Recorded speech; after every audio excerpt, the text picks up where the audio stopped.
है ना, वो है कि अपने जीवन में वो जो अहंकार पाल रखा है ना हमने अनंतकालीन जन्मों से, उस अहंकार की हत्या होती है कि नहीं, ये सबसे बड़ा विज्ञान है। जो कोई अपने हित के लिए कोई चर्चा करे और कुछ कहे, वो चर्चा हमको हित की लगती है कि नहीं, हमारी मनमुखी वृत्ति पर कुछ रोक लगती है कि नहीं, हम सहजता से शास्त्र की बात का आदर करते हैं कि नहीं, वो सबसे बड़ी चीज है। क्योंकि जब तक ये लोकेशना की वृत्ति जीवन की खत्म नहीं होगी, तब तक रत्ती भर भी साधन नहीं बनेगा, बिल्कुल भी नहीं बनेगा। जैसे हम मान लो पुत्रेष्टि यज्ञ कराते हैं, तो वहां साधन थोड़ी बन रहा है, उस साधन के परिणाम में आपको पुत्र की प्राप्ति हो गई, साधन खत्म।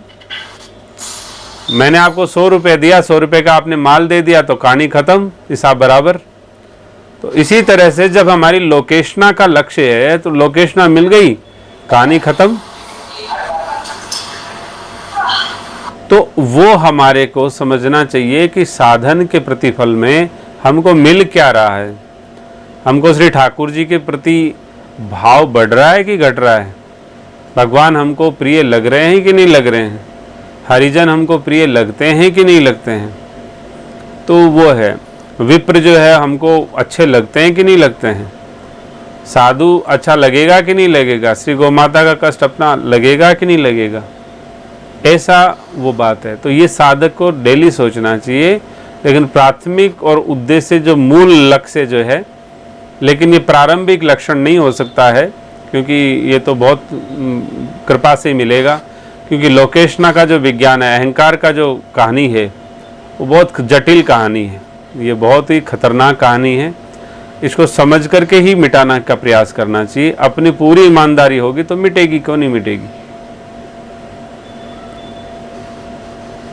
राधे राधे। जी भैया, समझ में आई कि नहीं? जी भैया। बताइए क्या कह रहे थे। पर भैया इन सब चीजों के लिए थोड़ा महसूस भी नहीं कर पाए, और ऐसा भी लगता है कि ना भाई,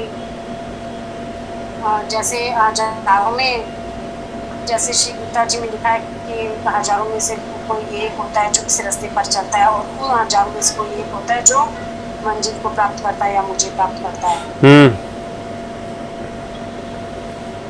तो भैया ऐसे तो मतलब ऐसे तो रहता है कि सही रास्ते पर चल रहे हैं ना, कि मतलब कुछ कुछ डाउट भी आता है, कभी कभी सब कुछ नीरस सा लगने लग जाता है, कभी कभी बहुत इस चीज के लिए सोचते हैं और कभी कभी बिल्कुल भी नहीं सोचते हैं। नीरस क्या लगने लग जाता है, संसार या भजन? भजन नहीं, जैसे मतलब काम कर रहे हैं, अब वो ना उसमें ऐसे नहीं है कि काम करने का मन नहीं है, या फिर उसमें थकान है, या मन नहीं कर रहा, मतलब वो नीरस सा लगता है उसमें। हाँ, मतलब वो उपरामता होती है। तो ये साधन के प्रभाव से होता है ऐसा। लेकिन क्योंकि जीवन प्रीत्यर्थ है, तो प्रीत्यर्थ होने के नाते से हमको करना पड़ेगा। भगवान को प्रिय है, इसलिए सेवा करनी पड़ेगी। वैराग्य जो है ये स्वाभाविक है, जब अभ्यास करेंगे तो वैराग्य परिणाम में मिलेगा ही मिलेगा। लेकिन वैराग्य होते हुए भी हम उसी तरह से, श्रीमद् भगवद गीता कहती है कि जैसा संसार में जो आसक्त प्राणी सेवा करता है, उसी तरह से तुम्हें सेवा करनी है। जैसा घोर आसक्ति जो जीव करते हैं, वैसे ही सेवा करनी है तुम्हें।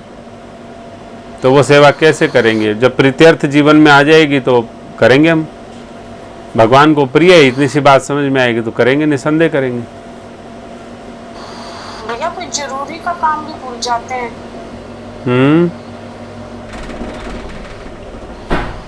जो जरूरी की सेवा है वो भी भूल जाएं।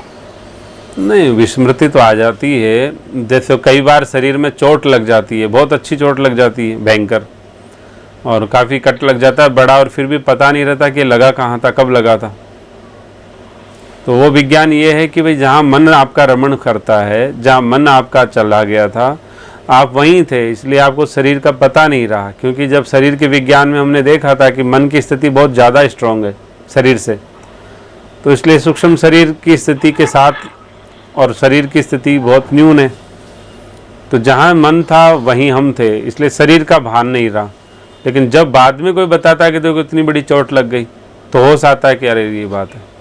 तो साधन पथ में ऐसा होता है, तो इसलिए धीरे धीरे ये बात है। लेकिन सेवक को सावधान रहना चाहिए, इसलिए हर तरह से सावधान रह के सेवा करनी चाहिए। जी। मधु, आप बात कर रहे हो?